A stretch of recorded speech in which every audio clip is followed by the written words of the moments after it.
Assalamualaikum warahmatullahi wabarakatuh. Kali ini, kumpulan saya ingin membentangkan tentang tajuk Al-Hiwalah. Al-Hiwalah dari segi bahasa ialah pindah. Menurut istilah ulama Hanafi mentakrifkan sebagai memindahkan tuntutan daripada tanggungan si berhutang kepada tanggungan orang yang sedia mengambil tanggungan. Penulis kitab Al-Inayah telah mentakrifkan Al-Hiwalah sebagai pemindahan hutang daripada tanggungan si berhutang kepada penerima pindah hutang berdasarkan kepercayaan. Ulama selain Hanafi mentakrifkan Al-Hiwalah sebagai satu akad yakni kontrak yang membawa kepada pemindahan tanggungan hutang kepada tanggungan hutang yang lain. Ini bermakna Al-Hiwalah itu semacam akad yakni ijab qabul, pemindahan hutang dari tanggungan seseorang yang berhutang kepada orang lain, di mana orang lain itu mempunyai hutang pula kepada yang memindahkan.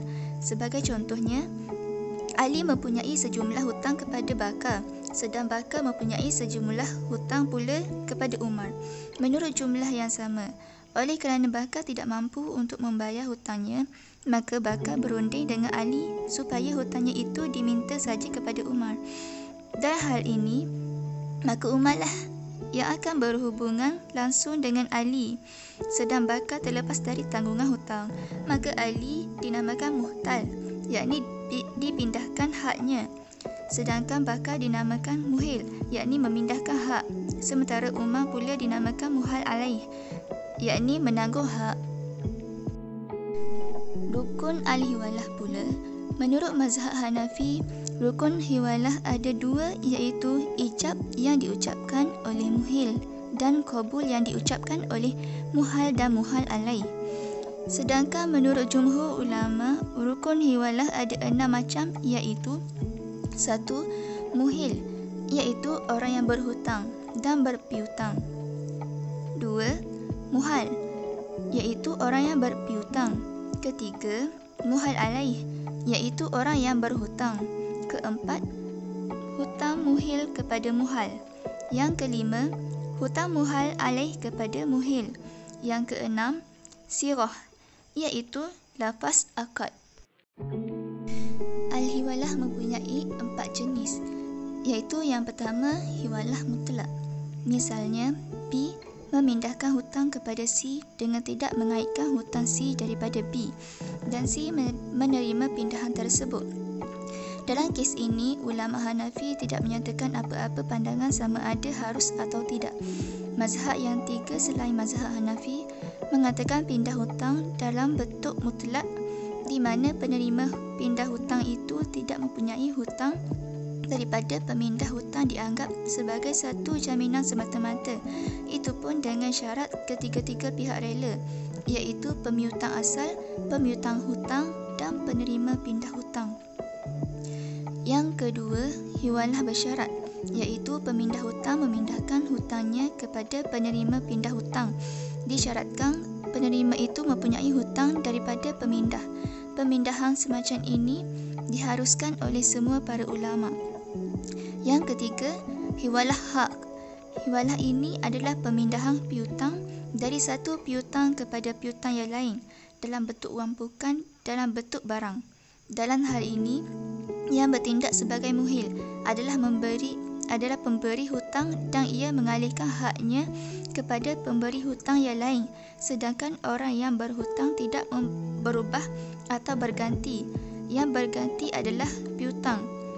Ini terjadi jika piutang A mempunyai hutang kepada piutang B. Yang keempat, hiwalah dain, iaitu hiwalah ini adalah pemindahan hutang kepada orang lain yang mempunyai hutang kepadanya.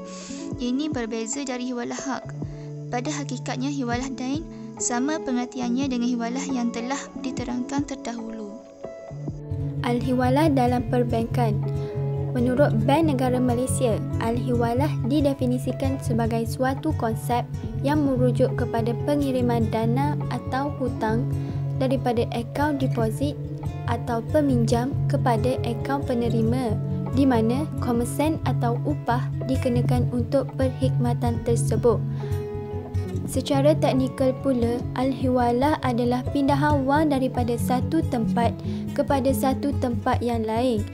Kiriman wang bank tidak melibatkan pergerakan wang tunai secara fizikal, yakni kiriman wang boleh dilakukan secara perintah wang, yakni cek jurubank, draft permintaan atau pindahan mail atau pindahan bertelegraf. Perintah juruwang. Perintah juruwang atau cek juruwang ialah cek yang dikeluarkan oleh pihak bank untuk pembayaran kepada penerima tertentu. Perintah juruwang juga dikenali sebagai cek jurubank atau perintah pembayaran, yakni cek yang dikeluarkan oleh sesebuah bank. Cek ini boleh diambil atau dibayar di bank atau di mana-mana cawangan yang mengeluarkan cek itu sendiri. Draft permintaan. Draft permintaan atau draft serah adalah arahan bertulis yang meminta supaya pihak bank membayar sejumlah wang kepada penerima apabila ia dikemukakan. Draft permintaan adalah perintah bertulis tanpa syarat yang dituju oleh satu bank kepada bank yang lain. Ia ditandatangani oleh bank yang mengeluarkan draft dan menghendaki bank yang dituju ini membayar jumlah wang yang dinyatakan di dalam draft tersebut atau mengikut orang yang menyatakan draft itu.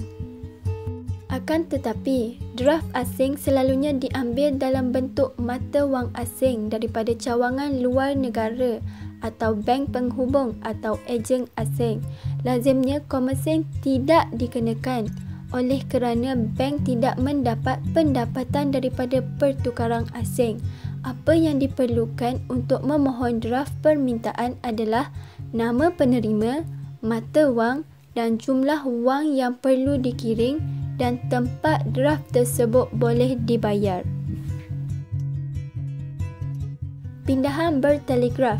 Pindahan bertelegraf adalah suatu cara untuk memindahkan wang atau dana sama ada melalui kabel, telex atau fax.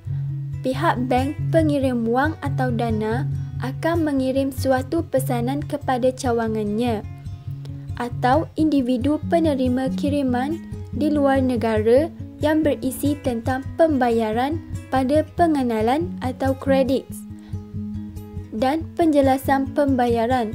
Dana tersebut boleh didapati dari bank pengirim wang atau bank penerima wang atau wang antarabangsa yang dapat diterima. Pindahan mail.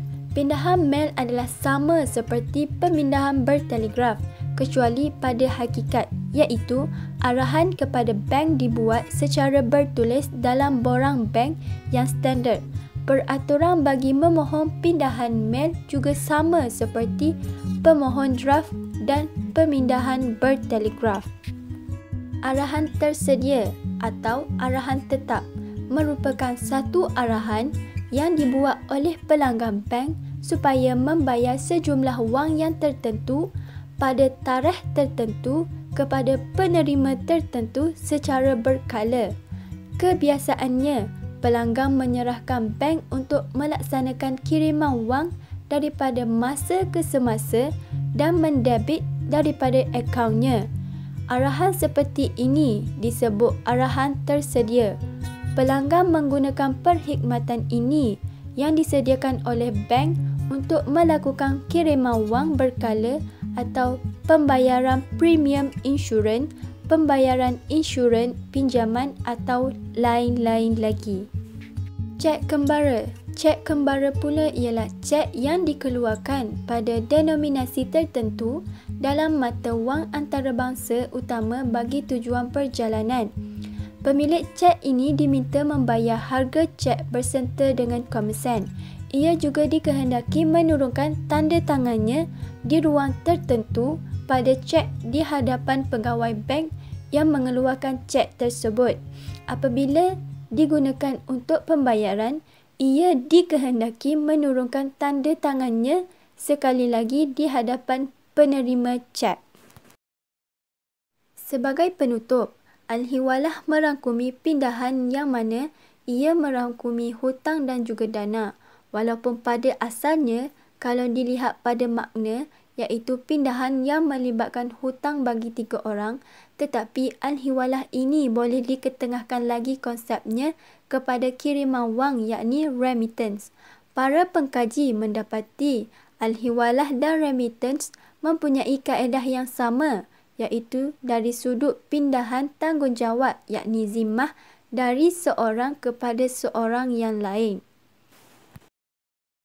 Sekian sahaja pembentangan saya, Sukira Ayuni binti Muhammad dan rakan saya Nur Syahirah Natasha binti Muhammad Zaki tentang tajuk yang telah ditugaskan kepada kami iaitu Al-Hiwalah. Yang baik itu datang daripada Allah Subhanahu Wa Taala dan buruk itu datang daripada diri kami sendiri. Wallahu a'lam. Assalamualaikum warahmatullahi wabarakatuh. Sekian, terima kasih.